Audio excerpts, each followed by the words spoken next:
안녕하세요 여러분. 오늘 저는 대한민국 최대의 항구 도시, 낭만과 멋이 있는 도시 부산의 도서관과 역사를 함께 안내할 부산대학교에 재학 중인 예비 사서교사 박소민입니다.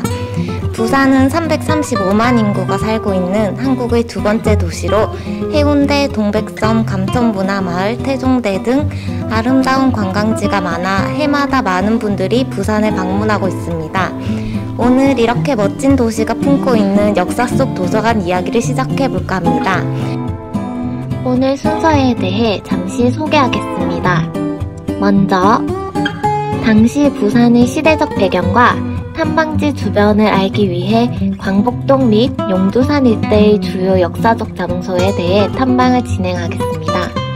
그 다음으로 부전도서관의 발자취를 따라 탐방을 시작하겠습니다. 도서관 역사지로는 동주여고, 용두산공원, 관수가터, 부산호텔, 보수동 책방골목, 어린이 도서관, 부전도서관으로 진행이 됩니다. 각각의 장소에 부전도서관과 관련한 어떤 이야기가 있을지 궁금하지 않으신가요? 그럼 지금 시작하겠습니다. 안녕하세요. 저는 한국도서관사연구회 독서회 대표를 맡고 있는 이양숙입니다. 우리 독서회에서 송승섭저 한국도서관사를 함께 읽다가 우리나라 최초의 근대 공공도서관은 무엇으로 부를 것인가 하는 명제를 만나게 되는데, 그래서 이번 독서기행 함께 걷는 부전도서관의 발자취를 시작하게 되었습니다. 원래는 많은 회원들이 함께 참여해야 되는데 코로나 팬데믹에 의한 부득이한 사정으로 유튜브 촬영으로 대신하게 되었습니다. 오늘 함께 하실 분들을 소개해 드리겠습니다. 부경 근대사료연구소 김한근 소장님이십니다. 반갑습니다. 반갑습니다. 저는 부경근대사료연구소라고 25년 전부터 부산의 근대사와 관련한, 그러니까 근대개항부터 70년대까지 부산이 어떻게 변하고 어떤 사건들이 일어나고 그리고 어떤 장소에 어떤 의미가 있는지를 연구하는 부경근대사료연구소 소장 김한근입니다. 부산대학교 문헌정보학과 이용재 교수님이십니다. 반갑습니다. 네, 안녕하십니까. 저는 부산대학교 문헌정보학과에서 학생들을 가르치고 있는 이용재 교수입니다. 저는 이제 우리 학과에서 사서, 또 사서교사, 기록연구사들을 양성하고 있고요. 도서관 경영 분야, 도서관 사상, 도서관 역사 분야를 가르치고 있습니다. 그리고 한국도서관사 연구회의 회원 겸 이사이고요. 그래서 지금 오늘 탐방도 같이 하고 있습니다. 지금 이곳은 광복동과 용두산 근처입니다. 어떤 이야기가 있을지 궁금한데요. 자, 이 지도는 1903년, 즉 명치 36년에 발행된 부산항 시가 및 부근 지도라고 되어 있습니다. 왜 여기서 시가 및 부근 지도라고 했나 하면은 당시에는 용두산을 중심으로 이렇게 일본인 정관거리지가 형성되어 있었고, 대청동 복병산에서 철양 방향은 거의 일본인들이 살지 않았기 때문에 여기를 중심으로 보고 철양 쪽을 부근으로 본 것 같아요. 자, 지금 저희들이 서 있는 곳이 지금 이 자리가 됩니다. 여기에 보면은 상선회사라고 표기되어 있는데, 상선회사 자리가 현재 철거 중인 저 건물이 되고요. 그 다음에 여기에 보면은 건물터가 있고 그 밑에 해관이라고 나와 있습니다. 이 해관 자리는 커피빈 바로 밑에 있었던 그런 곳이 되고요. 커피빈 바로 뒤부터는 이렇게 해안선이 있었던, 그래서 우리가 현재 영도대교에서 부산역으로 가는 중앙대로라고 불리우는 큰 도로는 현재 이 바다 속에 있는 이 지도상에는 그렇게 이해를 하시면 되겠습니다. 근대개항 당시에 가장 붐볐던 곳, 그러니까 부산의 물산이 이 앞에 바다를 통해서 일본으로 가고 일본에서 온 물건들이 이쪽에 쌓여지고 하던 그런 곳이에요. 근데 지금 여기 보면은 은행 지점들이 여러 곳이 있는데, 한때 부산의 월가로 불리울 정도로 아마 우리나라의 많은 은행들의 부산 지점들이 여기에 다 있었어요. 기업은행, 그리고 뭐 지금 우리은행으로 변했지만 그 조흥은행이라든지 뭐 이런 여러 은행들이 여기에 다 본점들이 있는. 그래서 지금도 여기 보면은 IBK, 신한은행, 우리은행 뭐 이렇게 남아있죠. 네. 자, 지금부터는 이제 도서관의 발자취를 찾아서 가는데 사실은 지금 여기서 조금만 가면은 그 부전도서관 직전까지 있었던 동광동 부산 도서관 자리가 되는데 저희들은 그 옆을 피해서 옛 그 길부터 해서 용도산 한 바퀴 돌도록 하겠습니다. 지금 여기는 동광동의 IBK 기업은행 부산지점과 그리고 이제 신한은행 지점 그 사이 뒷길입니다. 그래서 저희들 신한은행 앞으로 해서 옛 해안선들을 걸어보도록 그렇게 하겠죠. 네.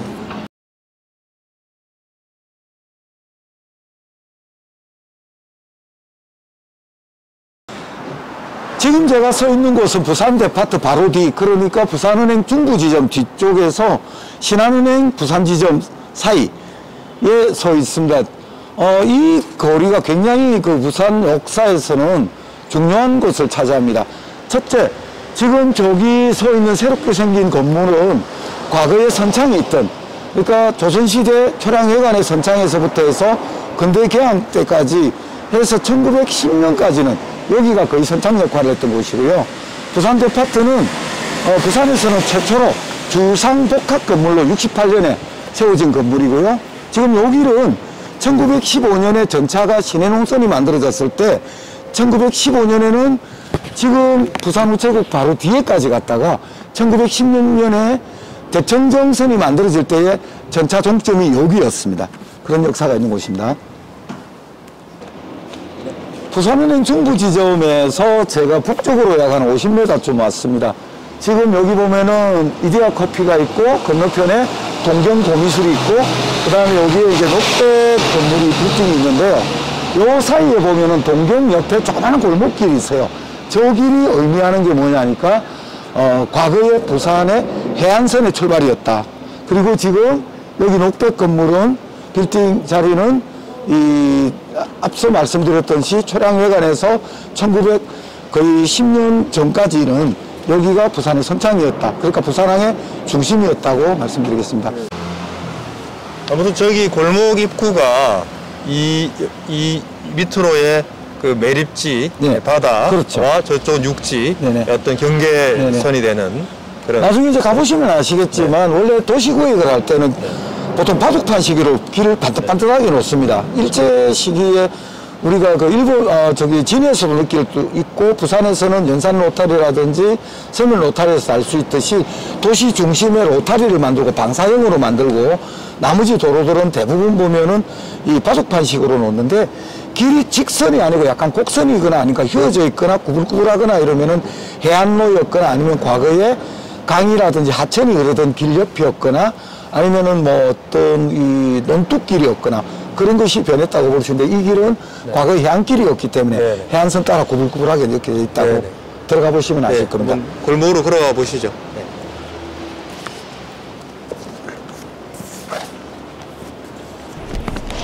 자, 지금 들어가는 골목이 초량회관 시절부터 1910년 이전까지 부산의 옛 해안선이었던 곳을 지나갑니다. 지금 우리가 골목 안으로 들어왔습니다.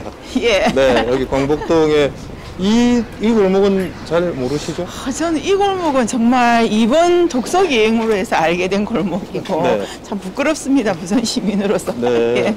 근데 이제 보통 우리가 많이 다니는 그 거리랑 이런 골목을 오래된 골목을 걸으니까 많이 좀 느낌이 다르지 않습니까? 예, 그러니까요. 이런 골목이 이게 원래 해안선이었다고 해안선 따라 해안선이 조성됐던 거리라고 하니까 네. 정말 좀 감회가 새롭네요. 그렇죠. 여기가 해안선이고 오른쪽으로 보면 이제 바다였고 예, 그렇죠. 왼쪽으로는 이제 육지라는 예, 거고 그래서 이제 이 골목이 이제 구불구불하게 예. 그리고 정겹게 펼쳐져 있습니다. 정말 이제 다음 골목으로 지금 들어가고 있는데 소장님께서 또 여기 좀 하실 중요한 설명이 있을 것 같습니다. 지금 그 입구에서 약 한 200m쯤 들어오면은 조그만한 사거리가 나타나는데요. 여기도 굉장히 중요한 역사적 현장이 됩니다. 여기서 저 북쪽으로 그러니까 그 서쪽으로 가게 되면은 용두산으로 오는 길이 되고 그 다음에 동쪽으로 가게 되면 해안으로 가게 되는데요. 과거에 저 앞에까지 바닷가였을 때에 일본에서 오는 고관 대작들 내지는 어떤 이 공직자들이 배에서 내리면 둘러서 안 오고 바로 질러서 네. 용두산 신사를 참배할 수 있도록. 네네. 그래서 일부러 편히 신사를 위한 길을 만들었다. 네네. 지금 우리는 단순히 중앙동에서 용두산 올라가는 길이지만 과거에는 부산항에 오는 일본의 관리들이 여기에 내리면은 거의 1905년 이후로는 저기가 서창이었거든요.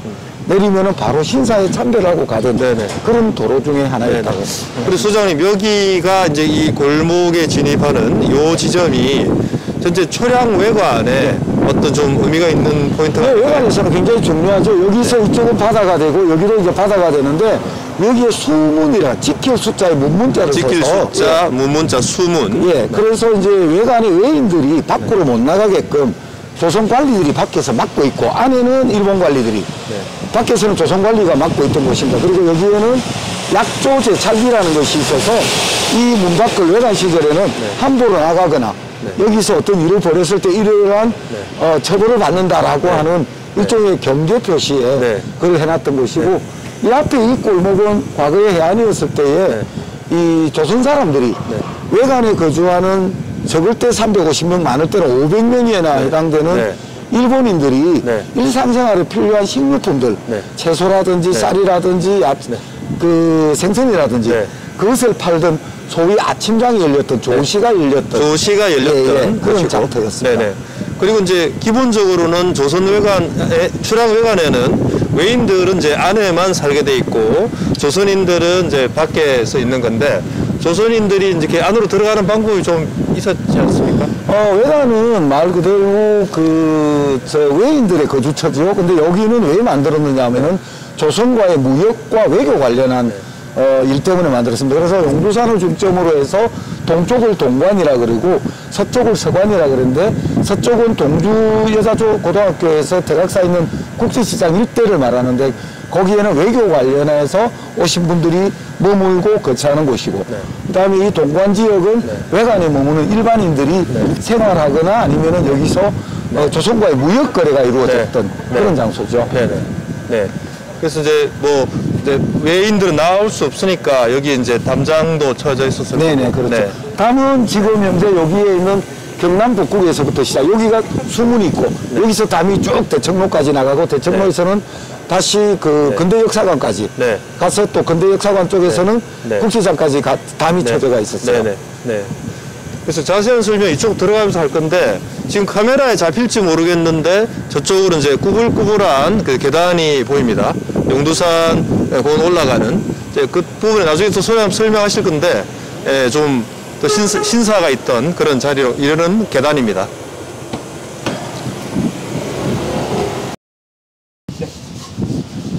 자, 이제 여기 조철왕 외관 시절의 조시, 그러니까 아침장이 열렸던 그 입구입니다. 여기 이제 부산포라는 부산의 어떤 이 맛집으로 유명한 여행자 여사님 운영하는 집이 있고, 그 다음에 여기 산청대 집밥도 여기서 꽤 오랜 역사를 지니고 있고요. 지금 여기 이발소에 있는 곳은 하동집이라고 이곳에서만 한 자리에서 50년 넘게 장사를 하시다가 문을 7, 8년 전에 이제 문을 닫은 곳인데 요 사이에 보면은 돌계단이 있어요. 그래서 이 돌계단은 외관 시절의 흔적으로서 유일하게 남아있는 그런 계단으로 이해를 하시면 되겠습니다.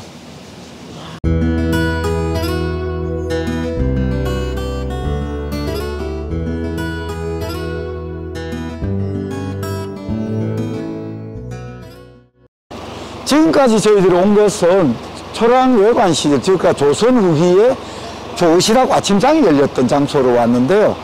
이제 약 한 100여 미터를 오게 되면 다시 또 사거리가 나타납니다. 지금 여기 빨간 벽돌로 이루어진 건물은 1918년에 그 만들어진 한성은행, 즉 대한제국 이후에 이왕가의 자산을 보호하기 위해서 만들었던 한성은행 자리고요. 바로 옆은 지금 백산기념관 뒤쪽입니다.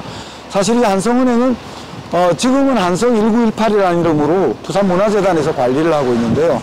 개인 건물로 되어 있던 것을 부산 지역의 한 일간지 신문에서 역사적 건물이라는 것을 감수함으로 인해서 부산시에서 매입을 해서 지금 생활문화센터로 이제 만들어져 있습니다.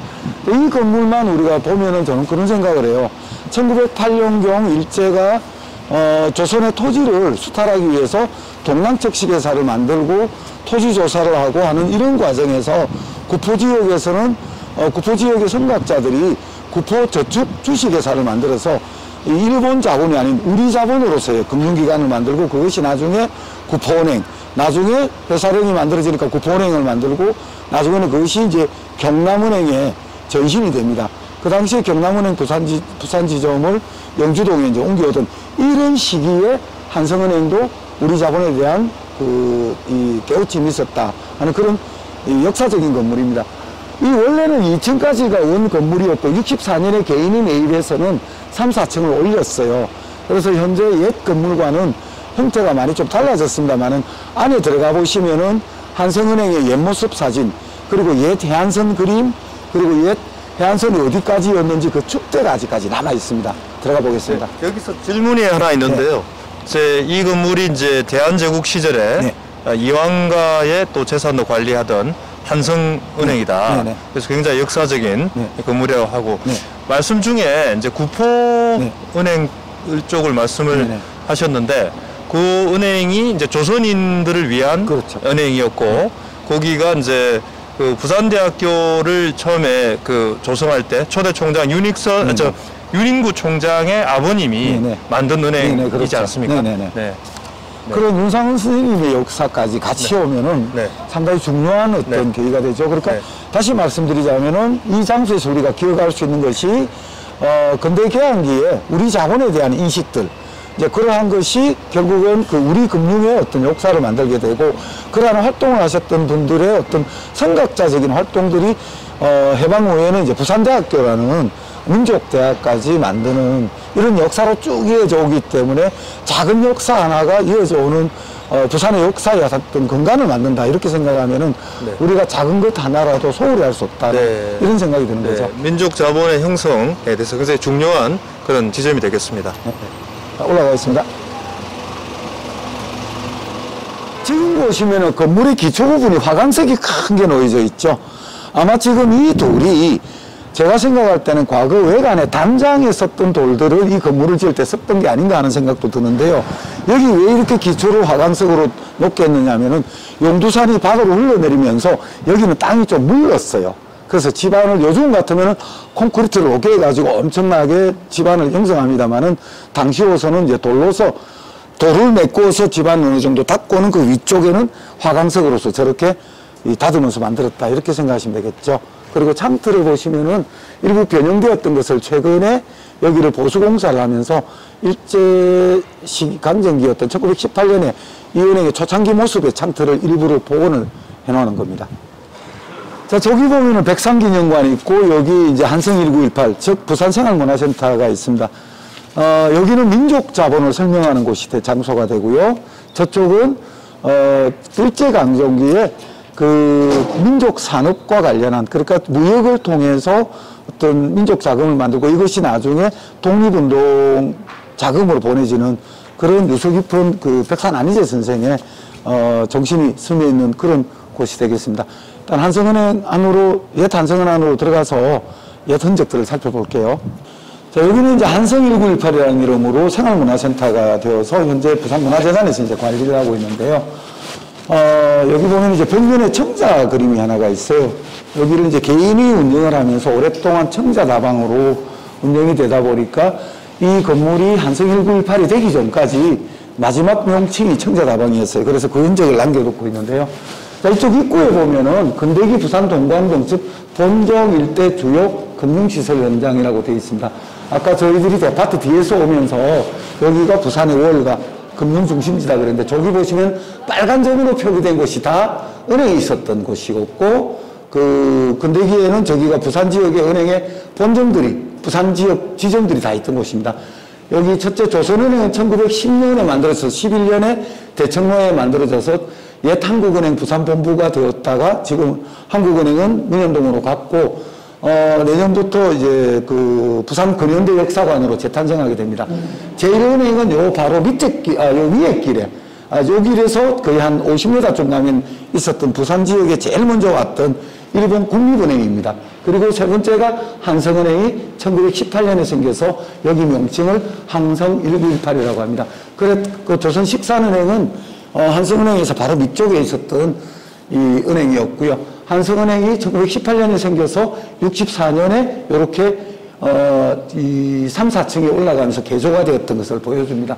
입구도 과거는 저렇게 모서리가 있었고 여기가 입구였는데 지금은 약간 타원으로 이제 변했던 것. 그것이 청자 빌딩에서 한성 1918로 태어나는 과정을 쭉 설명을 하고 있습니다.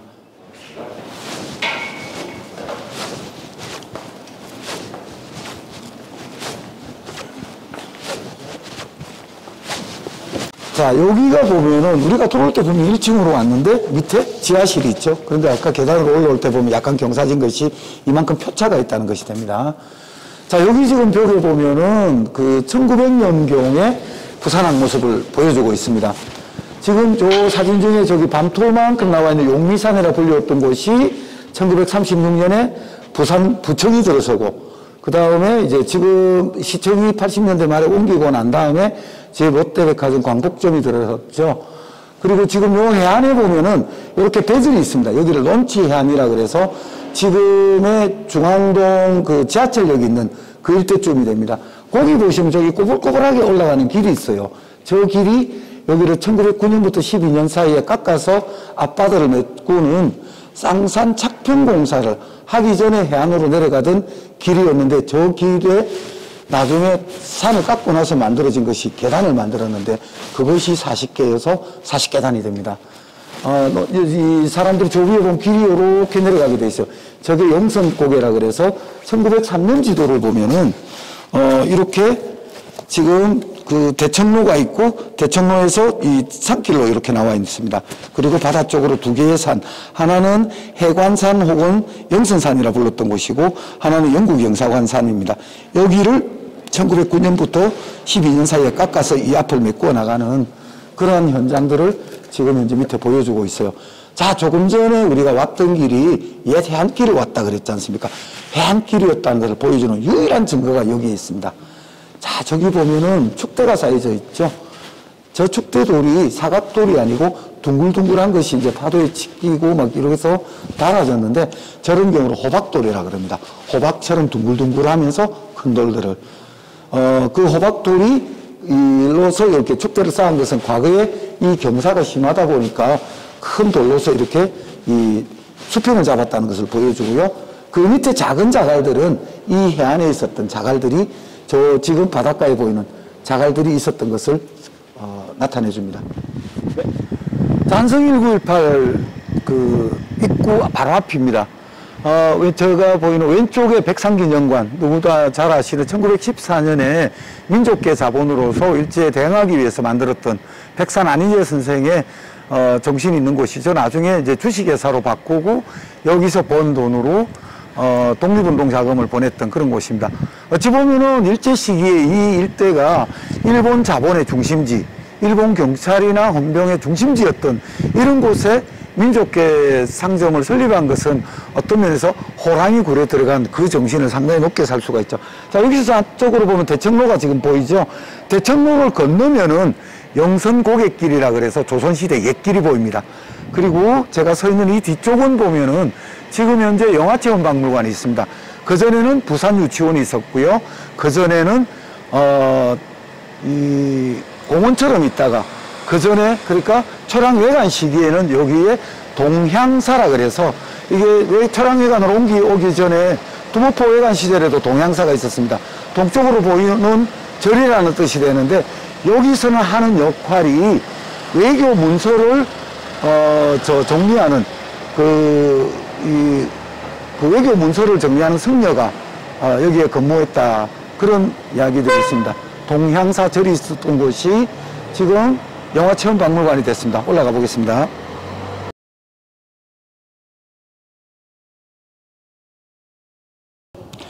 자, 저희가 여기를 지나면 이제 대청로로 해서 가면서 과거 한국은행 그전에는 부산 일본군 부산 수비대에 있었던 자리로 해서 근대역사관을 해서 홍도의 사무실인 쪽까지 가게 됩니다. 이제 홍도의 역사를 보게 되면은 홍도의 맞은편에 있었던 동분원사 부산별원, 대곡파 부산 별원 뭐 이렇게도 불렀던 절이 지금은 대각사로 되어 있습니다. 그런데 이 절에 1900년대 초에 사립 유치원이 생겨요. 그러니까 부산 최초의 유치원이 대각사에서 생겼다가 그 유치원이 어디로 옮겨가냐면은 과거 부산부청 맞은편에 1930년 지도를 보면은 부산공립유치원이라고 아주 크게 나와요. 거기 있던 유치원이 1930년대 중후반에 이곳으로 옮겨옵니다. 그러다가 약 한 20년 전까지 유치원으로서 운영을 하다가 건물이 너무 낡고 해서 그 건물이 비어져 있던 곳이 지금은 부산영화체험박물관으로 만들어졌습니다. 여기가 부산 최초의 부산 유치원의 마지막 자리였다. 그것 때문에 이곳에 왔습니다. 부산영화체험박물관에서 대청로 쪽으로 50m쯤 오면은 용두산 공룡주차장이 있습니다. 이 용두산 공룡주차장은 과거에 1903년 지도에 보면은 부산 순사 숙소로 되어 있다가 나중에 1921년에 그 부산 제7 그 소학교로 문을 열게 됩니다. 이 학교가 이 98년도까지 여기에 있다가 학생 수가 급감함으로써 지금은 과거 남일초등학교의 그 광일초등학교라는 이름으로 합쳐져 있습니다. 현재 용두산 공룡주차장 자리가 과거의 동광초등학교, 그전에는 제7심상소학교 자리였다고 소개드립니다. 옛 동광초등학교 후문에서 한 50m 내려오면 대청로변이 됩니다. 이 대청로에서 저쪽으로 보면 작은 골목길이 있어요. 저 길이 1903년 지도에 나온 이 도로가 되겠습니다. 즉 영성고객길이 되어서 조선 1910년대 초까지만 해도 부산역 쪽, 즉 철항 쪽으로 가려면 유일하게 갔던 도로였습니다. 저기를 왜 영성고개라 그러냐면은 동래구의 관리들이 이 철양 외관의 공간 건물들을 수리하러 정기적으로 왔습니다. 그래서 수리하러 오는 사람들이 다녔던 길, 그래서 영선하러 가는 길, 영선고개라 불렀던 곳입니다. 자, 지금 코모도 에스테이트라고 되어 있는 저기 이제 그 주거 건물은 그 전에는 서라벌 호텔이 있었어요. 서라벌 호텔을 코모도 호텔에서 인수를 해서 여기를 상가 주상 건물로 만들면서 코모도 에스테이트를 했는데 1911년에 일본 육군 운수부가 여기 와 있었어요. 일본 육군 운수부는 만주 지역에 공급되는 말들을 관리하는 수송 부대였다고 생각하시면 됩니다. 그리고 조금 더 가면은 그 악명 높은 부산 헌병대가 있었던 자리가 또 나옵니다. 자, 건너편에 보이는 곳이 한국은행 부산 본부가 있던 곳입니다. 그 옆이 부산 근대역사관입니다. 자, 이곳이 어떤 곳이었는지 1901년 지도를 보면은 저희들이 대청로를 따라 쭉 왔어요. 지금 요 맞은편에 서 있는데 일본군 부산 수비대가 한국은행에서 근대역사관까지 자리했던 그런 곳입니다. 1800년대 후반에서 1906년까지 자리했던 곳에 수비대가 대신동 서예자고등학교로 1906년에 옮겨가고 난 뒤에 1911년에 한국은행 부산지점이 생기고 저 건물은 64년도에 재건축됐던 건물입니다. 그리고 20년대에 이 자리에 동양척식 부산 지점이 생겼는데 현재 부산 근대역사관으로 쓰이고 있습니다. 자, 여기는 광복중앙로의 딱 중심 지점입니다. 제 뒤로 보이는 게 대각사, 그리고 저쪽에 용두산 맨션, 이쪽 아래에 부산은행과 세부산타운이 있습니다. 초랑회관 시절에 서관 3대청이 있던 자리입니다. 중대청 자리에 그 근대개항 이후에 대곡파 부산변론에서 나중에 동본원사 부산변론이 생기고요. 그 다음에 저 위쪽에 그 용두산 맨션이 있는 곳은 동대청 자리였는데 일제 시기에 훅보다 양조장이 있었고요. 저 아래 부산은행과 세부산타운이 있는 곳은 서대청이 있던 곳인데 1904년에 부산상품진열관이 들어섰던 그런 곳입니다. 자, 이 대곡파 부산변론이었던 대각사 자리에 철양관 의학소도 생기고 나중에 부산 유치원도 생기고 그런 것이 이 나중에 그 홍도회와 어떤 관계가 있는가도 우리가 조금 생각해 볼 필요가 있습니다. 자, 홍도회 장소와 관련해서는 건너편에서 교수님께서 동교여자고등학교를 바라보면서 설명을 해주시겠습니다. 하시기 전에 그 초량관 어학소가 이제 1880년부터 한 8년 정도 있은 걸로 알고 있는데 거기에서 우리 조선어 교육을 받은 일본인 2명이 1895년 명성황후 시해 사건 때 가담한 그 1인 2명이라고 합니다. 그 초량관 어학소에서 조선의 교육을 받고는 스파이 짓을 한 거죠. 그러니까 이제 예. 그걸 긍정적으로 보면은 초안관 어학소를 근대기의 그 일본인 자제들을 위해서 그 한국어를 가르치는 그런 장소였다라고 긍정적으로 표현이 되는가 하면은 그 이면을 살펴보면 방금 선생님이 말씀하셨던 일제가 우리나라를 강점하기 위해서 조선을 배우기 위한 그러한 어떤 침략적 어떤 모략의 전 단계로서 만들어진 학교가 아니었나 이런 생각을 할 수도 있죠. 네. 이 3대청 자리는 이제 일본 외교 사절들이 왔을 때 묵는 장소라고 네. 볼 수 있고, 그 다음에 지금 절이 저기 돼 있는데, 이 절과 관련돼서 최범수 스님이 이제 인수를 해서 좀 지킨 그런 부분이 있지 않습니까? 그러니까 이제 그 근대개항이 되면서 여기가 일본인 대곡파 벼라원이 또 생기고 부산 수비도도 여기 잠시 있었고 하여튼 이 공간을 중심으로 해서 많은 것들이 생겨납니다. 해방이 되고 난 뒤에 여기가 이 적산으로 분류되어서 미군정이 관리할 때에 당시에 그 사천 다솔사에 계시던 범수 스님이 이제 조카의 어떤 그 부탁을 받고 이거를 인수를 하게 돼요. 그래서 여기를 원효재단을 이제 만들게 되는데 이후에 한국전쟁 시기에는 동국대학교도 여기에 내려오고 경남종문도 여기에 생기고 그러한 과정에서 나중에 이제 이 상당한 부를 이루었던 범수 스님이 부산대학교가 개설될 때에 많은 도움을 줬다는 이야기도 있죠. 네네. 최범수 스님은 부산대학교가 개교할 때 초대 총장 윤인구 총장님의 부탁을 받고 한 절반 정도의 기여를 하셨던 그런 스님입니다. 네. 오늘 드디어 오늘 역사 탐방 부산의 근현대 풍경과 도서관의 발자취 중에서 가장 중요한 부분에 도착을 했습니다. 지금 제 뒤로 보이는 부분이 부산의 동주여고, 예전에는 동주여상이었는데요. 그 자리로 왔습니다. 이게 한국 근현대에 있어서 우리가 이제 도서관의 어떤 발상 이런 걸 좀 생각해 볼 때 1901년에 일본인들의 독서 클럽이 있었습니다. 근데 그거를 도서구락부 또 여러 가지 명칭이 있는데요. 독서구락부, 일본 홍도의 도서실 뭐 이런 명칭이 있었습니다. 뭐 드디어 그 자리에 왔는데 그동안 이제 학자들도 과연 이제 도서구락부의 일본 홍도의 도서실의 어떤 구체적인 자리가 어딘지는 정확하게 몰랐습니다. 그런데 지금 이 여러 가지 고정의 결과 이 자리 또는 지금 이제 일제시대 때 이 자리가 서산하정이라는 그런 지명이었습니다. 그런데 이제 그 정이라는 것이 마치라는 것에 해당되는데요. 그렇게 본다면 이제 상당히 넓은 지역에 저 밑쪽으로 스타벅스 자리까지가 전체 홍도회가 자리 잡았던 그런 지역으로 볼 수가 있고요. 당시 홍도회는 이제 서적실이라든지 회의실, 사무소 등을 두고 있었습니다. 사실 이제 우리 한국의 학자들, 문헌정보학자들이 우리 근현대 한국의 도서관을 말할 때 여기 일본의 홍도회를 좀 시초로 삼는 우리 도서관계도 그런 경향이 있습니다. 근데 사실 그것은 예전에 이제 김세익 교수님과 백민 선생님이 여기 대해서 언급을 하고 그 가치를 높이 평가할 수는 없으나 그런 언급을 하셨고 그 뒤에 이제 여러 한국의 문헌정보학자들이 그것을 이제 반복하면서 얘기하면서 좀 더 논리 비약이 된 면이 있습니다. 일본 홍도의 도서실을 한국 근대적 의미에서의 도서관으로서 보기에는 좀 많은 문제가 있습니다.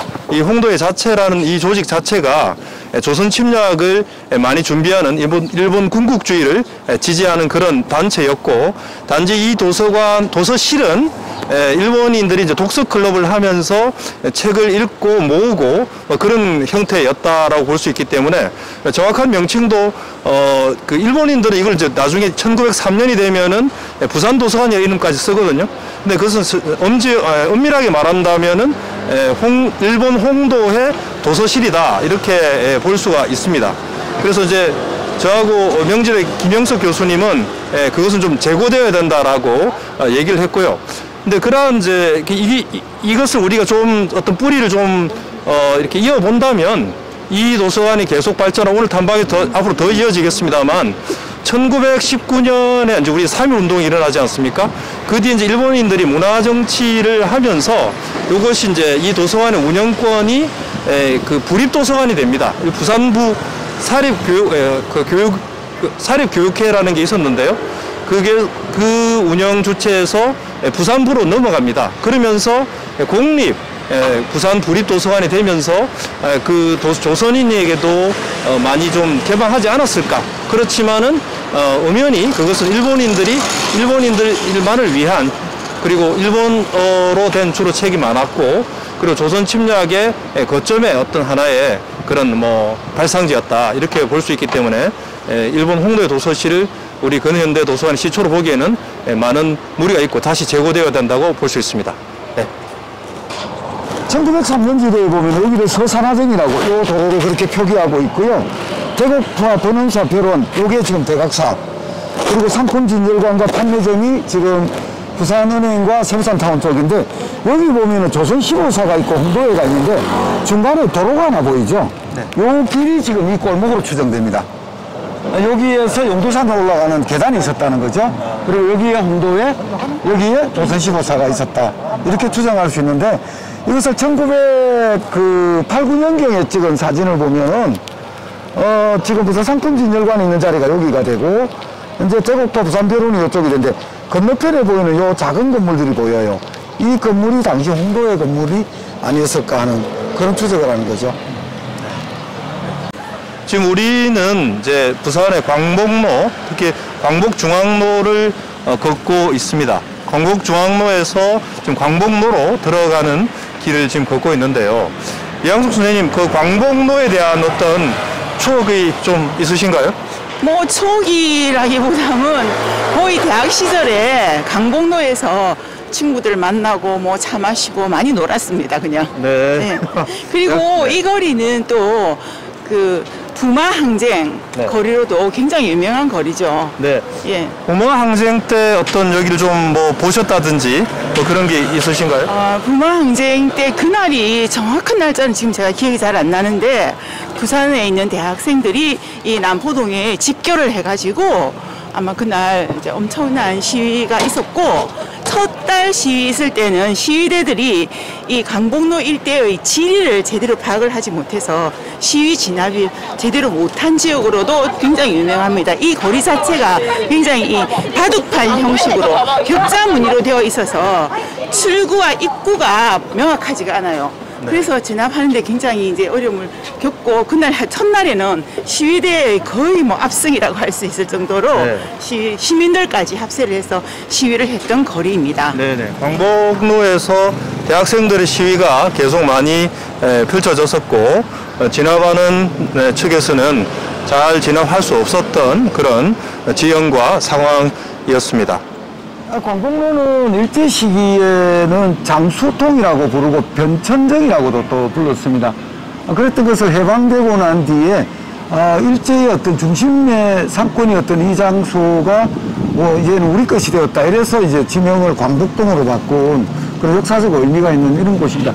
저희들이 서 있는 곳은 현재 광복동 시티스팟, 과거에 지금 ABC마트가 이 미아랑백화점이라 그래서 40대 이상 되시는 부산 분들은 광복동으로 미아랑백화점을 떠올릴 정도 그런 거리였죠.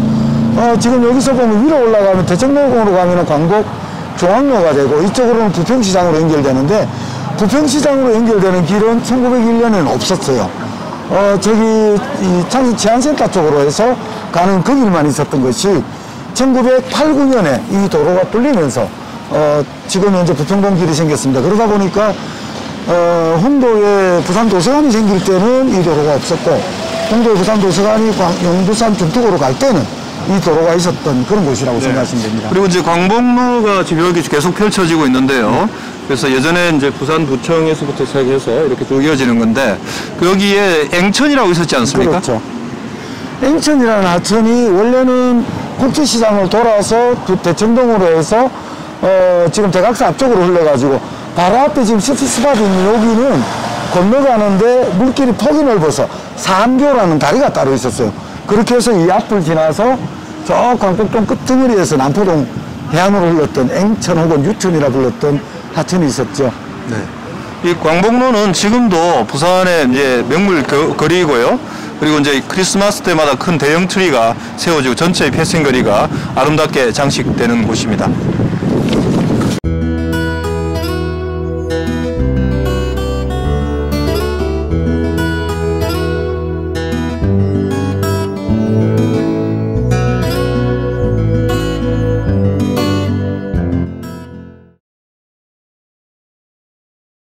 예, 여기는 드디어 1911년에 도서관 건물을 지어서 단독 건물을 지어서 부산시 부립도서관으로 개관한 그 옛 터로 왔습니다. 앞서 이용재 교수님이 말씀하셨던 1901년 그 현재 동주여고 자리에 일본 홍도의 부산지회 도서실에서 부산도서관이라고 명명했던 것을 지금 이 위치로 1911년도에 새 건물을 신축하고 사립부산교육회가 승계를 해서 도서관 운영을 하게 된 곳입니다. 현재는 몇 차례의 화재를 거치고 건물이 낡고 하는 과정을 거치면서 부산시민, 용두산 공원 아래 부산시민들을 위한 체력 단련장으로 이용되고 있습니다. 교수님. 네네. 예. 여기가 이제 좀 뭐 본격적인 목조 건물, 2층짜리 건물로 지어졌었는데요. 사실 뭐 저는 이제 여기까지도 부산의 어떤 그 도서관, 일본인들이 주로 이제 짓고 그들만의 도서관이기 때문에 별로 인정하고 싶지 않습니다만, 여기에 흔히 이제 부산 시민도서관에도 이 사진이, 이 목조 건물 사진이 있거든요. 여러분 이제 화면에 보시는 이 앞쪽으로가 이제 앞쪽으로 펼쳐진 저 멀리 바다까지 해서 이렇게 도서관 창으로 이제 시가지나 바다를 볼 수가 있고, 지금 저희가 마주선 이 들어가는 진입구 쪽으로 들어오는, 목조 건물에 들어오는 그런 입구가 되겠습니다. 1919년에는 부산부로 이관을 하게 돼요.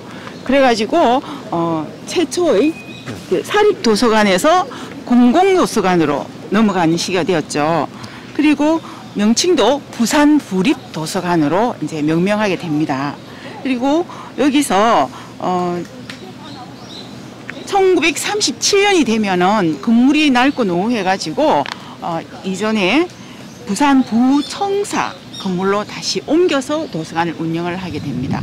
그리고 이따가 부청서 건물이 낡아지면서 다시 또 이 위치로 다시 한번 돌아오게 됩니다.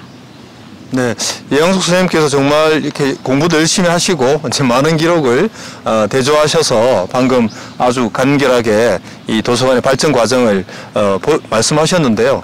1919년 아까 제가 얘기한 것처럼 19년에 우리 3.1운동이 일어나고 일본인들이 이제 문화정책을 펴게 됩니다. 그러면서 당시 일본 사립교육회가 맡고 있던 것을 부산부, 지금 같은 부산시죠. 부산부가 이 도서관을 맡게 됩니다.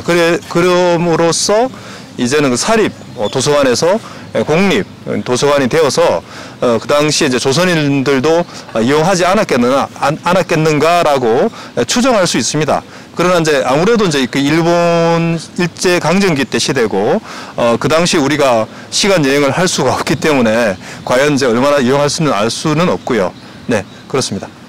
1937년에 36년에 부산부청사가 신축되어서 용미산 있던 자리로 신축되어서 가면서 그 자리를 이제 부립도서관 건물로 사용을 하게 되는데 1938년에 화재가 발생하게 됩니다.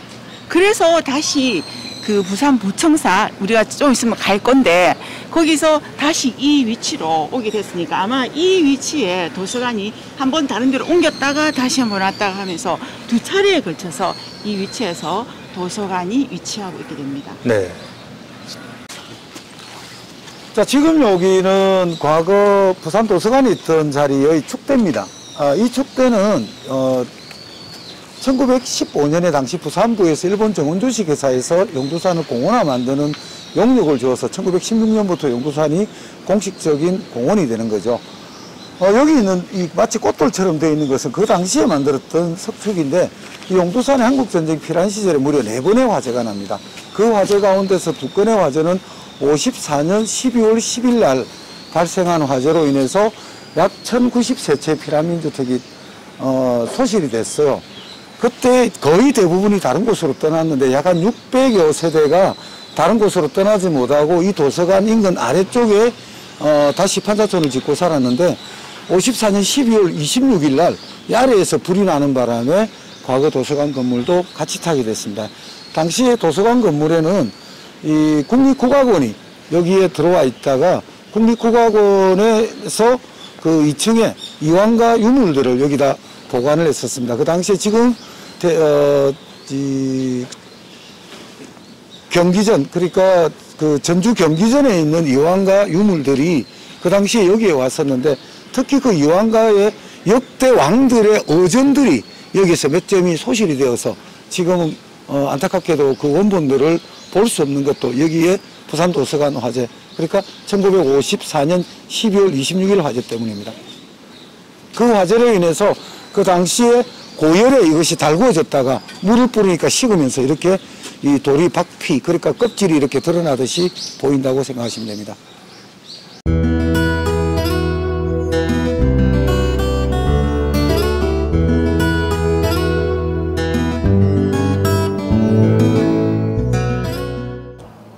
지금 제 뒤로 보이는 호텔뮤가 보이죠? 부산 역사에서 제일 안타까운 장소 중에 하나입니다. 여기는 초량회관에 관수가가 있었고 근대 개항 직전에 외인들이 그 초량회관을 접수하고 나서는 1872년부터 초량공관이었다가 근대 개항이 되고 난 다음에 일본 부산관리관청, 이후에 부산영사관, 1906년부터는 부산 이사청이 있다가 1914년부터는 부산 부청이 들어섰던 자리입니다. 불과 7, 8년 전만 하더라도 부촌이라는 식당이 있었는데 지금은 이제 숙박업소로 들어섰습니다. 부산시청의 뿌리가 되는 이 장소가 개인에게 불화가 된 그 사연은 제가 도저히 짐작이 되지 않습니다. 근데 그 속에 숨은 역사가 또 있습니다. 1934년에 옛 용미산이라는 산을 허물고 그 앞에 영도대교가 생기고 용미산을 흘렀던 자리에 1936년에 부산부청이 옮겨갑니다. 그러니까 옛 부청이 있던 자리가 비어 있으니까 1937년에 조금 아까 갔던 용산 중목에 있던 부산 도서관이 이쪽으로 옮겨오게 됩니다. 그러니까 여기는 초량회관 관수가에서 부산부청, 부산도서관에 있었던 그런 역사적인 어떤 유래가 굉장히 깊은 장소임에도 불구하고 개인에게 불화되어서 이런 숙박업소가 되었다는 것이 부산 역사에서는 어찌 보면 정말 치욕스럽고 부끄러운 장소가 아니라 할 수 있습니다. 아까 말씀드렸듯이 이 MU 호텔이 원래 일제시대 그 관수가가 있던 자리였는데 이곳이 이제 한일 병탄 후에 부산 부청이 되었고 앞전에 1911년에 용두산 체력 단련장에 있던 그 부산 도서관이 이쪽으로 부산 부청에서 운영 관리를 하게 된다는 것입니다. 그랬는데 그리고 이제 1919년 4월에 부산부로 이관이 됐다고 했었죠. 그리고 34년에 부산부청이 새 건물을 지어서 36년에 이관을 하고 37년에 부산도서관이 공립도서관으로 해가지고 부산부립도서관으로 이 자리에 들어섰던 것입니다. 부산부립도서관 건물로 1938년에 옮겨온 지 1년 만에 화재가 발생하게 되어서 다시 저 원래 있었던 체력 단련장이 있던 거기 부산도서관으로 도서관이 옮겨가게 됩니다. 그리고 1945년 12월 25일 해방 직후에 행정 공백기를 가지면서 그쪽에서 휴관을 하다가 다시 동강동에 있는 시교육위원회 구청사로 도서관을 이관하여서 개관을 하게 됩니다.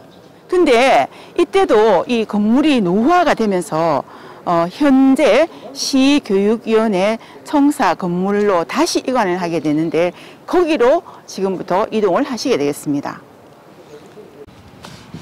네, 지금 저희는 예전 관수가 자리, 예전 부립도서관 자리에서 내려가는 계단을 타고 내려가고 있습니다.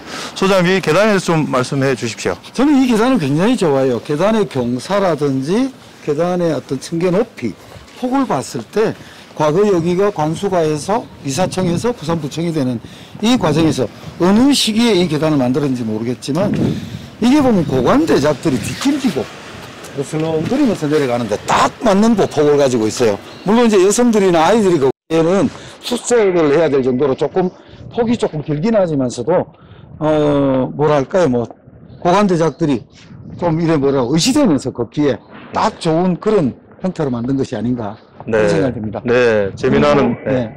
이 왼쪽 건물이 좀 특이하죠. 여기는 부산부청 당시에 부산경찰서가 있었던 자리죠.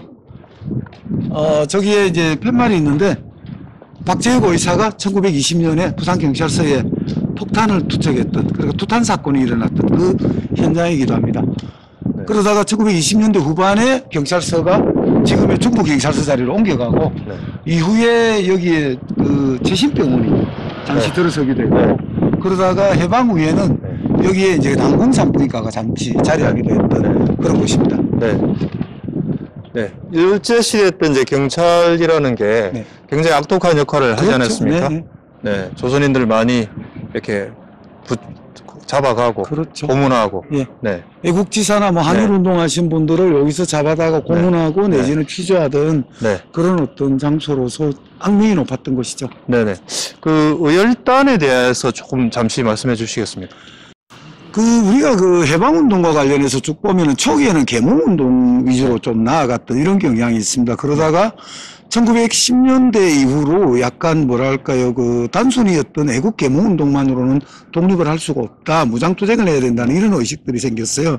그런 의식들이 생긴 결과가, 그 과정이 보면은 사실 명성황후 시해 사건이 일어나던 그 시기를 전후로 해서 소위 갑오농민운동이라든지 뭐 이런 걸 통해서 무장투쟁하는 이런 것들이 생겨나고 1900년대, 10년대 경우에 들어서면 일제가 소위 남한대 토벌이라 그래서 의병들을 수계라고 자기네들 그렇게 표현하죠.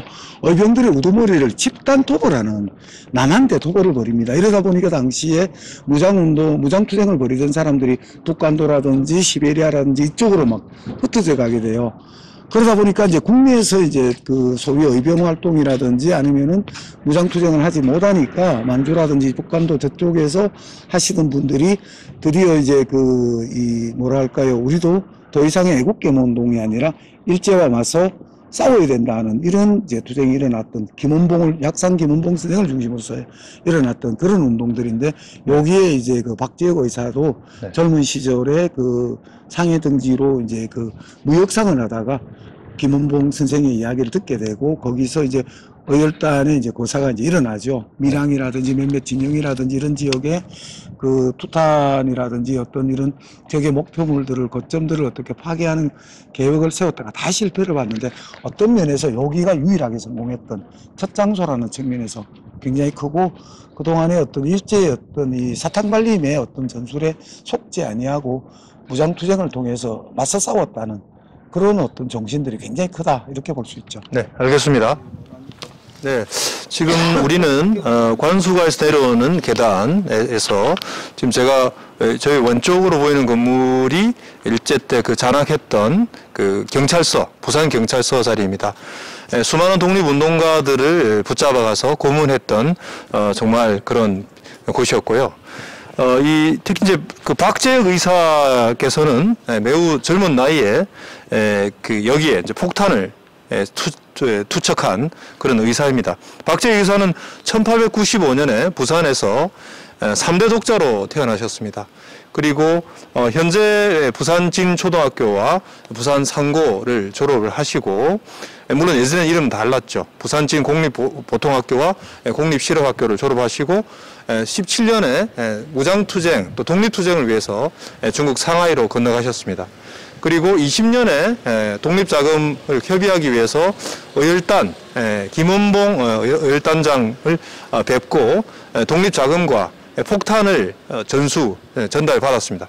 그리고 이제 여기에 이제 이 의열단으로서는 여기를 폭파시켜야 지킨다는 것이 주요한 목표였습니다. 그래서 박재열 의사가 그 당시에 일본 경찰서장 하시모토 슈헤이가 여기에 이제 아주 악독한 짓을 했기 때문에 일단 단원으로서 여기에 폭탄을 던지러 왔는데, 하시모토 슈헤이가 그 당시에 이제 고서를 좋아한다라는 소문을 접하고 그렇게 고서가 있다라고 연락을 하고 접근해서 서장실에서 바로 폭탄을 던졌습니다. 그래서 두 사람이 같이 중상을 입고 결국 하시모토 슈헤이는 이제 죽게 되는데요.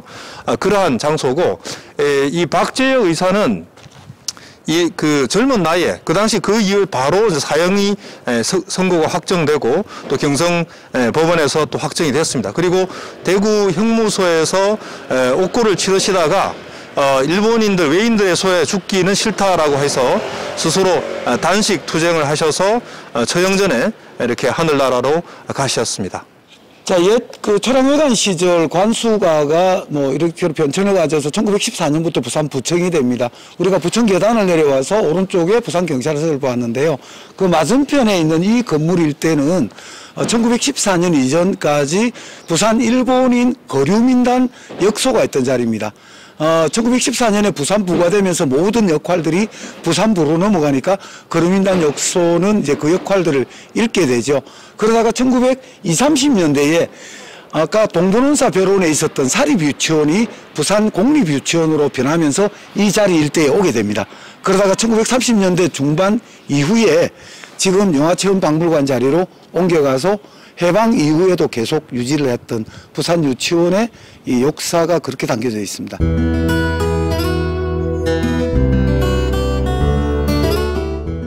자, 이제 1945년 12월 25일 부산 부립도서관이 있었던 곳으로 왔습니다. 저기 보이는 부산 호텔 자리입니다. 자, 여기서 1949년 부산 시립도서관으로 명칭을 변경하게 됩니다. 그리고 이쪽으로 이관을 할 당시 이 건물 자리에 미쓰이 물산이라는 일본 물산 회사가 있었고, 해방 직후가 되면서 아마 그 회사의 어떤 그 반감을 가진 우리 조선인들에 의해 가지고 도서관이 이쪽으로 옮길 때 호의를 받아서 옮겼다고 합니다. 그리고 1949년에 부산 시립도서관으로 되었고, 여기에서 1963년 부전도서관 세트로 옮기기 전까지 여기서 부산 시립도서관으로 운영을 하게 됩니다. 네, 지금 이제 용두산 공원으로 올라가는 계단인데요. 이 계단이 일제 때 조성됐었던 것이고, 올라가면서 보시겠지만 이제 계단이 좀 재밌습니다. 이제 꾸불꾸불하면서 올라가는 길이 좀 피곤하지 않게 그렇게 돼 있고, 이쪽 끝까지 올라가면은 일제 때 여기가 지금 용두산 공원 자리에 신사가 있어서 그 신사 참배를 강요했던 그런 장면으로 나가게 됩니다.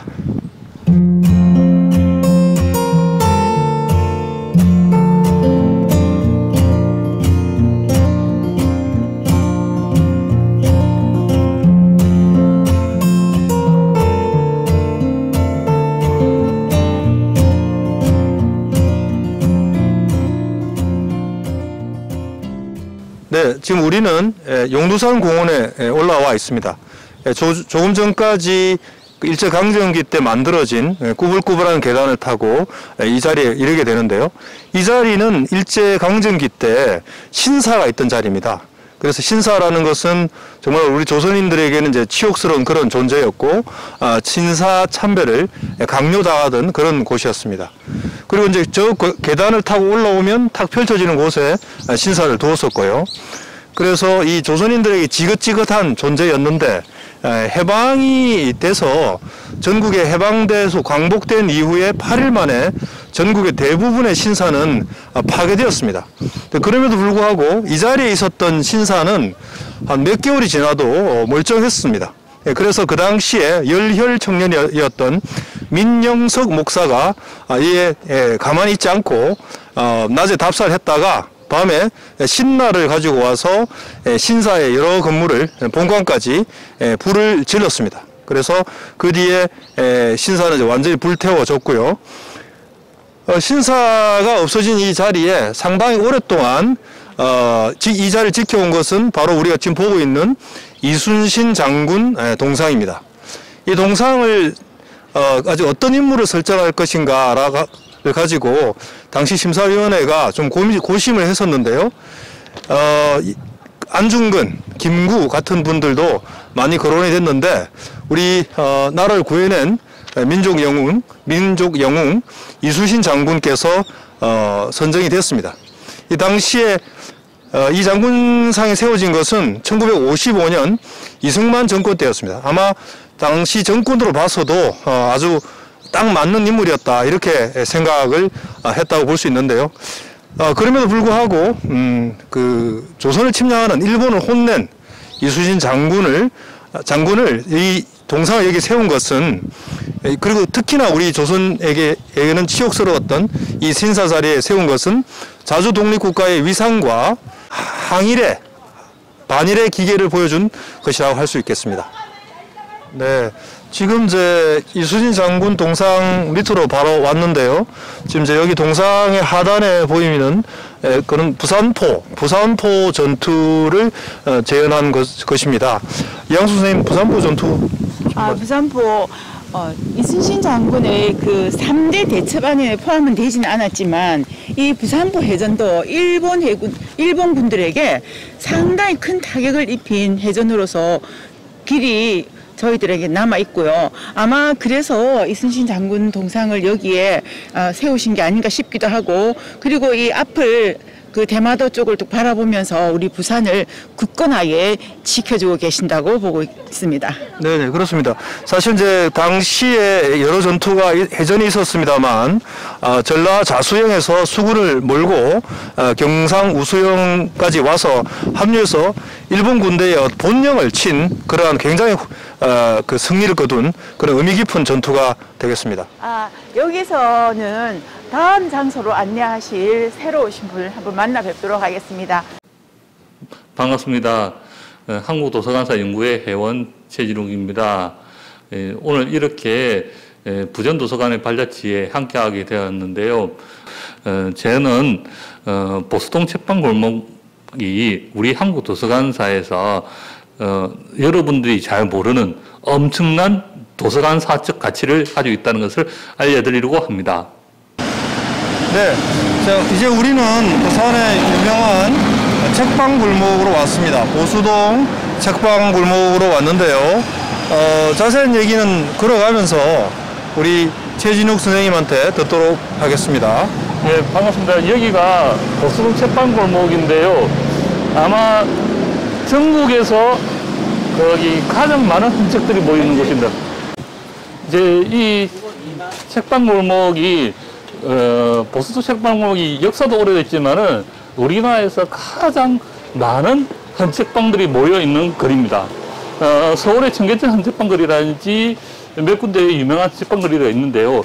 여기에 헌책방들이 56개가 한 곳에 모여 있습니다. 그리고 저도 청계천 헌책방거리를 가봤지만 거기에 비하면 여기가 훨씬 더 규모도 크고 내용도 많습니다. 보수동 책방골목 중심거리에 와 있는데요. 여기서 이 거리를 좀 더 자세히 설명해 주실 권고원 선생님을 모시겠습니다. 안녕하세요. 반갑습니다. 네, 보수동 책방골목은 6.25 전쟁 이후에 이제 한 피란민 부부께서 헌 책들을 골목 입구에서 팔기 시작하시면서 이제 형성되었다고 볼 수 있습니다. 그 이후에는 지금 항상 가을마다 보수동 책방골목 문화축제도 열리고 있고요. 그리고 요즘에는 책방 외에도 어떤 갤러리나 사진관, 그리고 독립서점 이런 다른 새로운 공간들도 많이 생겨나고 있습니다. 아마도 시대에 따라서 보수동 책방골목도 여러 모습으로 변화해 가고 있는 것 같습니다. 이렇게 오랫동안 보수동 책방골목이 잘 유지된 것은 부산 시민 여러분들이 책을 엄청 사랑해 주시고 이쪽을 계속 발걸음해 주신 덕분이 아닐까 싶습니다. 그런데 최근에 보시면 아시겠지만 큰 서점 3곳이 이쪽에서 개발 때문에 문을 닫게 된다는 소식이 있고요. 그리고 작년 이맘때에도 8곳 정도의 서점이 문을 닫았습니다. 와보시면 아시겠지만 이렇게 책들에 둘러싸인 풍경들을 보는 것과 그리고 내가 읽고 있던 그런 책들을 발견해가는 기쁨, 이런 거는 보수동 책방골목에서만 느낄 수 있는 게 아닌가 싶습니다. 예전에 아주 그대로의 모습은 아니더라도 변해가는 이런 책방골목이 계속 유지되어서 더 많은 분들에게 보여드릴 수 있으면 좋겠습니다. 그리고 여기 책방골목만큼이나 더 중요한 이제 역사들에 대해서 알아볼 수 있는데요. 특히 양서협동조합에 대한 그런 이야기를 최진욱 교수님께서 이어해 주시겠습니다. 우리나라 민주화 운동사에서 정권을 무너뜨린 사건이 이 경남 지역에, 부산 경남 지역에서 일어납니다. 하나는 이승만 정권을 무너뜨렸던 3.15 마산 3.15 민주화 의거고, 또 하나는 79년에 일어난 부마항쟁입니다. 거기서 이 부마항쟁이 일어난 곳이 실제로 부산대학교 학생들이 10월 16일 날 거리 시위로, 도시로 나와서 시위를 하면서 시작됐다고 할 수 있는데, 그 이전에 그 모태가 됐던 준비 작업을 했던 곳이 바로 이곳입니다. 보수 책방골목인데요.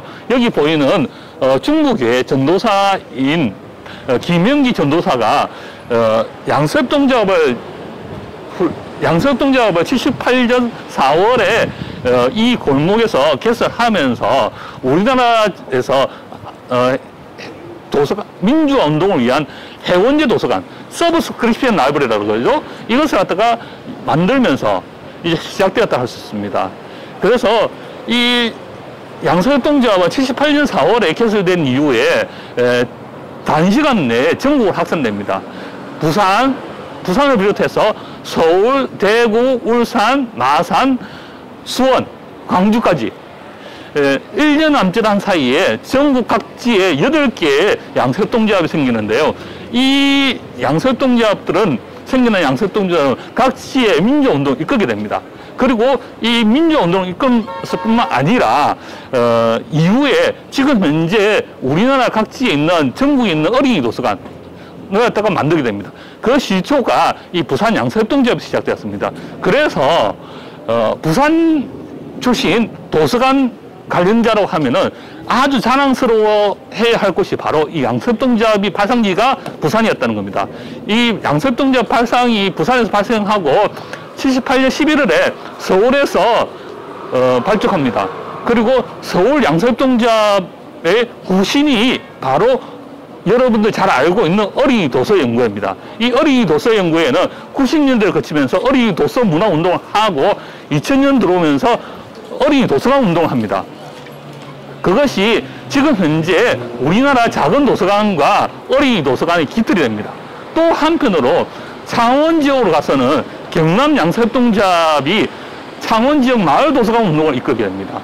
그래서 실질적으로 도서관 운동과 민주화 운동이 같이 결합된 그 시초가 바로 여기서 시작되었다고 할 수 있습니다.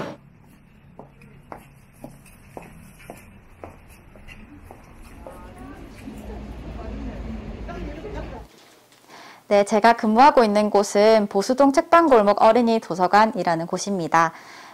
저희는 여기를 보수동 책방골목의 숨은 보석이라고 생각을 하고 있는데요.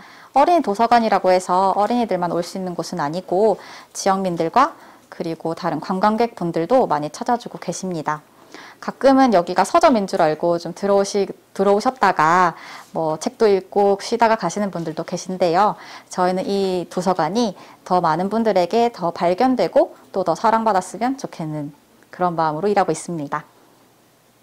네, 안녕하세요. 저는 보수동 책방골목 어린이 도서관에서 옆에 있는 권고은 선생님과 함께 일하고 있는 정윤주라고 합니다. 이번 기회에 저희 도서관을 소개시켜 드릴 수 있어서 굉장히 영광스럽게 생각하고 있습니다. 그동안 만났던 아이들에 대한 좀 추억이 있다면 좀 설명을 해줄 수 있을까요? 네. 저희가 2014년도에 개관을 하고 굉장히 많은 지역 주민분들과 그리고 아이들이 왔다 갔었는데요. 가장 기억에 남는 에피소드라고 한다면 저희 도서관에 책을 보러 오는 친구들만큼 사실은 쉬기 위해서 오는 친구들도 많습니다. 지금 3층에서도 열심히 핸드폰을 하고 있는 친구들의 목소리가 들리는데요. 저희가 이 도서관에서 핸드폰을 사용하는 것들과 함께 아이들의 의견을 받아서 우리가 도서관에서 어떤 정책을 만들면 좋을지 함께 토론하고 결정했었던 시간이 작년에 있었습니다. 그 토론을 했었던 시간들이 지금 떠오르는 것 같습니다. 뒤에 참 인상 깊은 이용 방법이 있어요. 그림책 이용 방법이라고 되어 있는데 이런 활동들도 함께 이용자분들과 하시는 건가요? 네, 이것도 저희 도서관을 찾아줬던 중학생, 고등학생, 청소년 친구들이 직접 만들어준 이용 방법입니다. 저희가 이거를 만들어 달라고 했던 건 아니고요. 여기를 이제 집처럼 오며 가며 즐기는 친구들이 선생님 여기 도서관에는 이용 방법이 조금 더 친절해질 필요가 있어요 라고 이야기를 해주면서 직접 그려서 저희한테 줬습니다. 그래서 저희가 기쁜 마음으로 코팅해가지고 붙여놓은 안내문입니다. 혹시 아이들한테 잘 읽어주는 그림책 있으면 한 권 정도 얘기해 주실 수 있을까요? 그림책은 요즘에는 빅북이 좀 많이 나와가지고 어린이들 왔을 때 저희가 읽어주거나 아니면 저희가 못 읽어주더라도 직접 큰 그림 보면서 이제 읽을 수 있게끔 저희 2층에도 같이 전시를 하고 있어서 저게 요즘 더 인기가 많은 것 같습니다. 마지막 질문 드리겠습니다. 도서관은 우리 주민들에게 어떤 곳일까요? 저는 도서관은 나의 방이다 라는 생각이 듭니다. 집이라는 공간도 있지만은 조금 더 우리 동네에 넓게 확장해서 내가 가질 수 있는 나의 서가, 그리고 내가 책을 읽을 수 있는 곳, 내가 쉬어갈 수 있는 곳, 내가 사람을 만날 수 있는 곳이라는 의미에서 조금 더 확장된 우리 집이라고 봐주시면 어떨까라는 생각이 듭니다. 네, 보수동 책방 골목 많이 방문해 주시고요. 많이 지켜주시고 도서관에도 즐기러 와주세요. 아픈 근현대의 역사를 이겨내고 시민의 품으로 돌아온 부산 거리의 역사, 도서관의 역사에 대한 여정을 함께 해보았습니다. 도서관 역사를 따라가다 보니 일상에서는 상세히 알지 못했던 부산의 역사를 현장에서 생생히 느낄 수 있었습니다. 이제 그 종착지로 가려 합니다.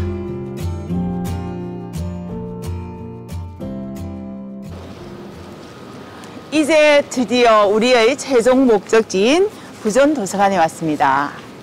제가 맨 처음 부전동 부산시립도서관에 갔을 때가 초등학교 6학년 때였으니까 만약에 저를 기준으로 한다면 태어나서 적어도 10년 이상은 좋게 지나야 공공도서관을 접했으리라고 추측할 수 있겠습니다.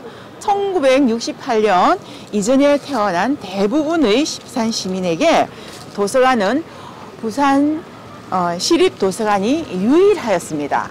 자, 그러면 지금부터 부전도서관의 역사와 현재, 미래에 대해 이용재 교수님께서 말씀을 해주시겠습니다. 네, 우리는 이제 부산의 근현대 역사 풍경을 찾아서 지금 드디어 부전도서관, 부산의 서면의 부전도서관에 왔습니다. 현재 부전도서관의 뜰 정원에 왔는데요. 여기가 역사적인 건물이고 또한 이 도서관의 어떤 개발과 관련된 많은 논의가 있었습니다. 그래서 2013년 정도에 바로 이 자리에서 부산대학교의 사회학과의 윤일성 교수님을 포함한 여러분들이 독서 시위를 했었습니다. 이 자리에서 이 도서관을 지키고 역사를 보존하는 그런 독서 시위를 했던 장소입니다. 네, 오늘 부산의 근현대 역사 탐방, 역사 풍경과 도서관의 발자취, 특히 서면의 부전도서관까지 우리 한번 같이 걸어봤습니다. 여러분들 어떠셨습니까?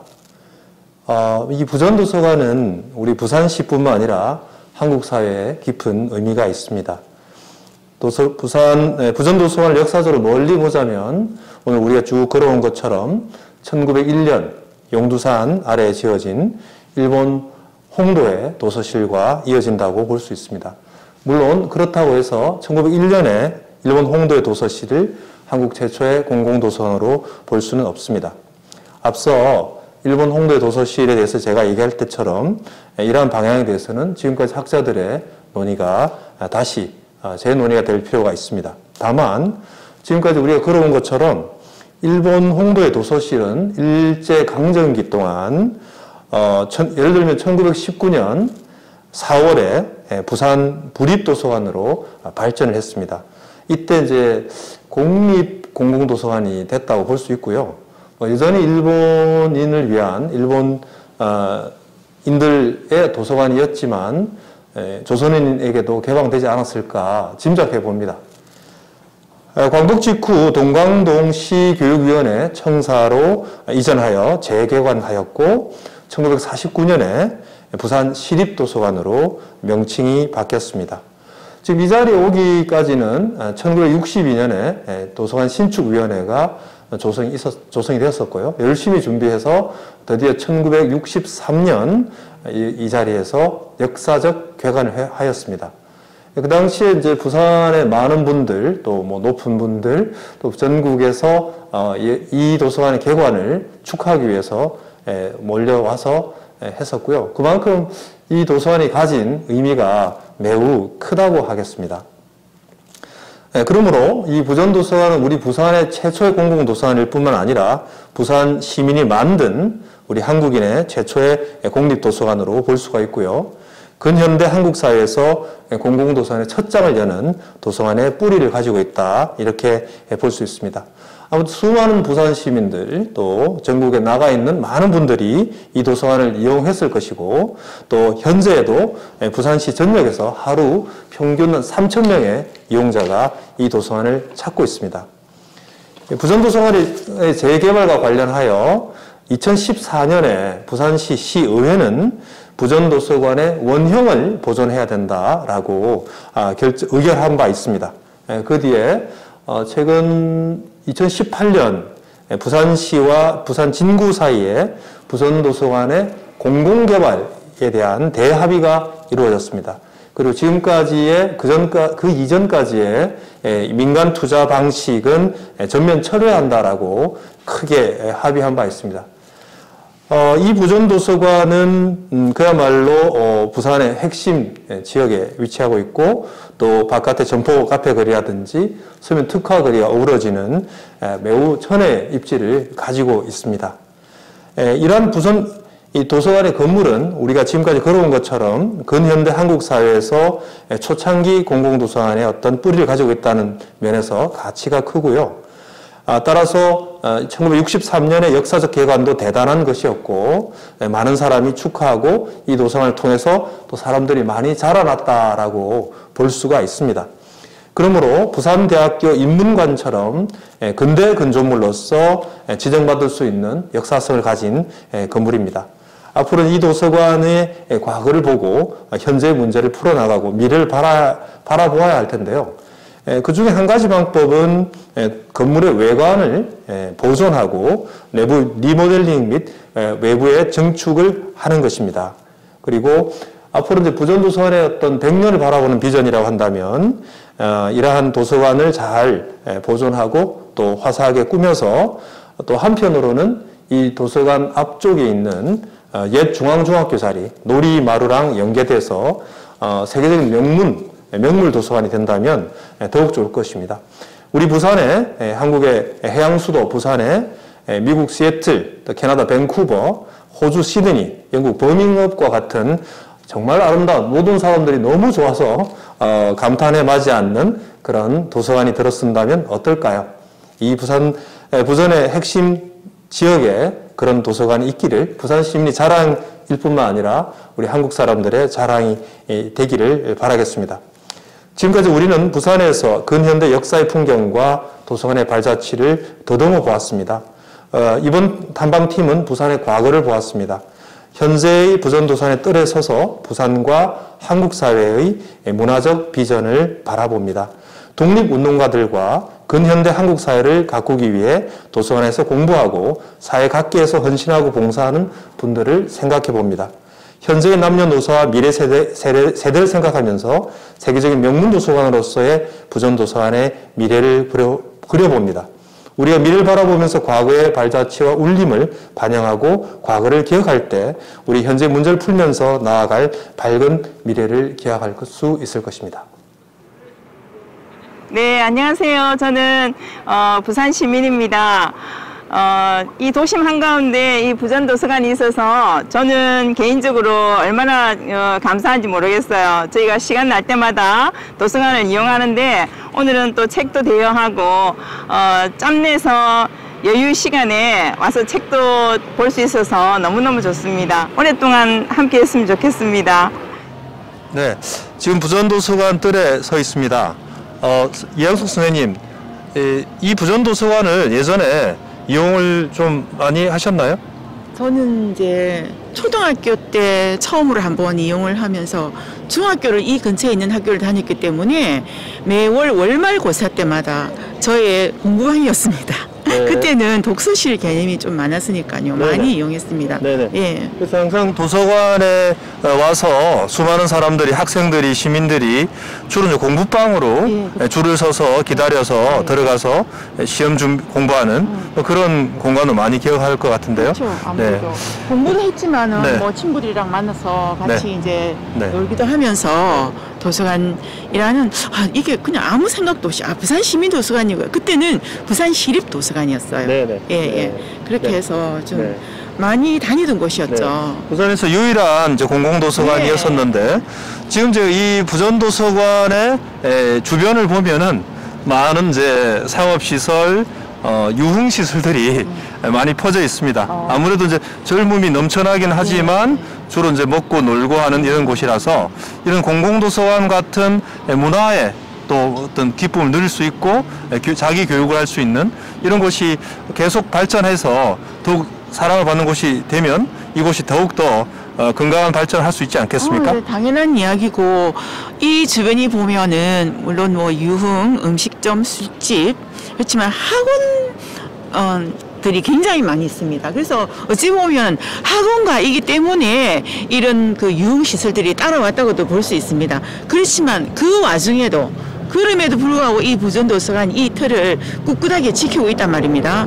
그리고 우리 젊은이들이 사실은 말을 안 해서 그렇지 놀다가 여기 와서 쉬는 학생들, 젊은이들도 많이 있습니다. 그러면 우리가 이 자리를 잘 보존하고 가꾸어서 좀 더 와서 보면은 책도 즐길 수 있고 또 공부를 할 수도 있고 그리고 하다가 지치면은 뭐 차도 한잔 마실 수 있고 술도 한잔 마실 수 있고 뭐 영화를 보기도 하고 이런 중요한 매개 공간으로서 역할을 할 수 있지 않을까요?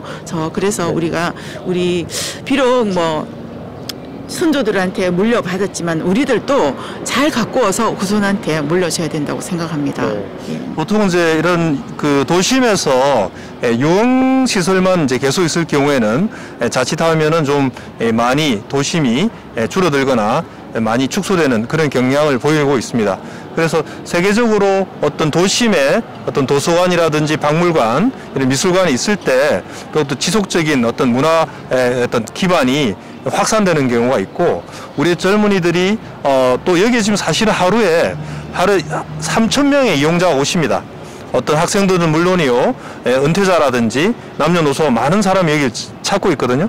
여기서 많은 문화적인 경험과 쉬고 읽고 느낄 수 있는 그런 세계적인 공공도서관이 될 수 있기를 바라겠습니다. 지금까지 부전도서관의 발자취를 쭉 더듬어 보았습니다. 부전도서관의 발자취를 더듬다 보니 꼬리에 꼬리를 물고 결국은 초량외관의 관수가까지 거슬러 올라가게 되었죠. 구한말 외세의 파도가 급물살을 타고 우리 땅으로 밀려 들어오는데 부산은 뜻하지 않게 일본 침략의 교두보가 되었고 이와 맥락을 같이 하여서 부전도서관은 1901년부터 치욕과 불육과 오욕으로 점철된 63년의 풍상을 오롯이 겪어내게 됩니다. 그러면 여기서 관수관은 개항 이전만 해도 초량외관이었는데 개항 후에는 1876년에는 일본 부산관리청, 1880년에는 부산일본영사관, 1906년에는 부산이사청, 그리고 한일 병탄 후에는 1909년부터 준비가 되어서 부산부청의 청사 건물로 사용되었던 것입니다. 이렇게 이전에 부전도서관이 있었던 부산부리, 부산시립과 이렇게 긴밀한 관계를 갖고 있는 것입니다. 수많은 세월 부산의 유일한 공공도서관이었던 부산시립도서관은 60년의 그 고단한 세월을 그대로 품고 이 지혜로운 땅에 또다시 그 자리를 묵묵히 지키면서 그 일을 수행해 오고 있었던 것입니다. 그리고 그로부터 20년이 지나 부산 대표 도서관으로서의 자리를 부산시민도서관에 물려주게 됩니다. 그럼에도 불구하고 지금 부전도서관은 이 서면의 핫플레이스에서 그 자리를 굳건하게 지키고 있습니다. 우리 조상들이 물려주신 이 지혜로운 땅을 우리는 잘 가꾸고 보존하여서 우리 후손들에게 고스란히 물려주어야 할 것입니다.